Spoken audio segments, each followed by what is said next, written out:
Всім привіт! Підписуйтесь на канал, ставте вподобайки, підтримуйте український контент. Мене звуть Олексій, це канал про життя українців в Бразилії. Сьогодні я розказую, як подати заявку на біженство і отримати біженство у Бразилії. Для чого це робити, чи потрібно це робити, які ще є варіанти імміграції до Бразилії у 2026 році. Будуть конкретні приклади, конкретні сценарії, чи варто зараз їхати у Бразилію, і які є плюси і мінуси подачі на притулок по біженству саме у Бразилії. В останні 3 роки діяла програма по гуманітарній візі в Бразилії, і українці, які приїжджали сюди, могли податися і отримати дуже швидко з мінімальною кількістю документів 2 роки ВНЖ.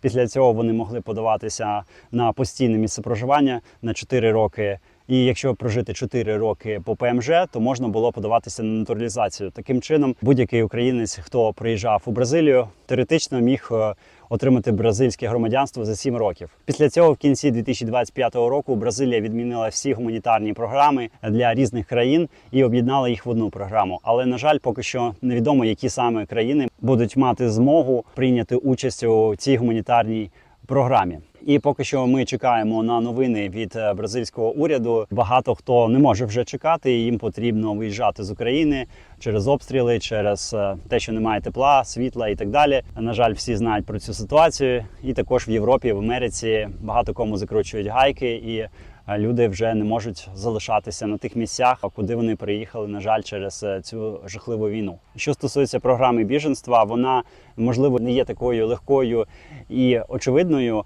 але саме цей шлях на даний момент є найбільш простим і логічним для тих українців, які приїжджають у Бразилію на початку 2026 року. Отже, покроково, що ви можете зробити? Ви можете приїхати у Бразилію на 90 днів по штампу туриста з метою туризму. Потім ви можете за ці 90 днів звернутися в федеральну поліцію і надати документи свої, ті, які у вас є. Якщо у вас чогось не вистачає, це не страшно, тому що ви стверджуєте, що вам небезпечно повертатися в вашу країну. З тим, щоб підтвердити небезпечність перебування в Україні, зараз, я думаю, проблем не буде. Плюс Бразилія полягає в тому, що вам зовсім не потрібні жодні юристи для того, щоб подати цю справу. Так, ви можете, звісно, скористатися юристом, якщо ви хочете, але в цілому майже всі роблять це самостійно і ніяких перешкод на цьому шляху немає. Далі, після того, як ви подали документи, які у вас є, якщо у вас чогось не вистачає, ви можете заповнити декларацію, яка буде свідчити про те, що, наприклад, якщо у вас немає свідоцтва про народження, що ви народилися, як я народився в місті Запоріжжя, моїх батьків звуть Віталій і Марія. Можна про це написати. І це буде замінювати ваш документ про свідоцтво про народження з апостилем, з перекладом. Також ви в такому разі економите велику суму, щоб отримати ці документи, щоб поставити на них апостилі, переслати з України в Бразилію, перекласти їх. Це купа часу і фінансів. Також вам не потрібна справка про відсутність судимості в Україні. Це для багатьох українців також зараз буде проблемою отримати такі документи, тому що українське консульство не в повній мірі обслуговує українців, особливо що стосується чоловіків. Далі, коли ви подаєте ці документи, ви отримуєте одразу статус, фактично, який прирівнюється до ПМЖ. Коли саме розглянеться ваша справа, на жаль, рамок часових немає, але в середньому її розглядають 3, 4, 5 років. Я поговорив з однією жінкою, яка живе тут в Парачі. У неї є заняття з глини з нашими діточками, і також вона робить дуже красиві речі, які продаються в сувенірних крамничках Парачі. У неї золоті руки. Так ось вона приїхала 3 роки тому вперше у Бразилію і подалася на біженство. Недавно вона отримала біженство нарешті, їй залишився прожити ще 1 рік у Бразилії і буде рахуватися, ніби вона 4 роки прожила по ПМЖ.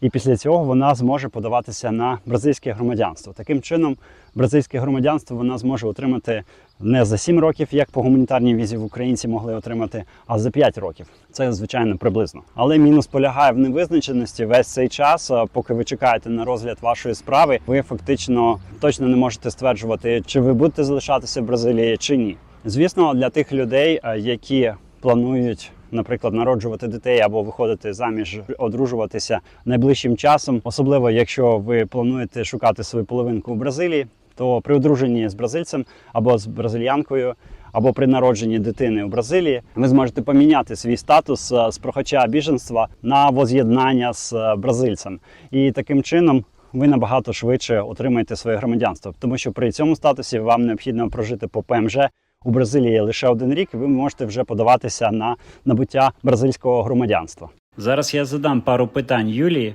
яка пройшла цей шлях і отримала статус біженця у Бразилії. Також важливо додати, що для того, щоб подавати заявку на біженство, вам потрібна якась власна історія. Чому саме ви не можете безпечно повернутися у вашу країну? Конкретно у Юлії ситуація полягала в тому, що Російська Федерація переслідувала її за її політичні переконання, а також за позицію по війні в Україні. Якщо ви вважаєте, що потрібно було б взяти інтерв'ю у Юлії для цього каналу, будь ласка, напишіть у коментарях. Я думаю, саме у українців зараз з цим проблем не буде, але все-таки це те, про що вам потрібно подумати заздалегідь, щоб у вас була якась історія, про яку ви можете розказати. Конкретно, в мене є будинок, там то обстріли, або там немає світла, там немає тепла, або це окупація. Тобто конкретно про себе своїми словами треба буде розказати цю історію. Все це буде подаватися в письмовій формі, форма довільна, немає якихось конкретних юридичних критеріїв, по яким має бути це складена ця форма. Тому проблема з подачею виникнути не повинна. Так, це Юля, вона отримала біженство у Бразилії. Зараз ми у неї запитаємо, як це відбувалося. Итак, мы приехали и прожили здесь полгода. Так можно прожить без всякой визы, да. После этого мы подали на беженство. Это делается так. Нужно заполнить анкету на сайте Канаре.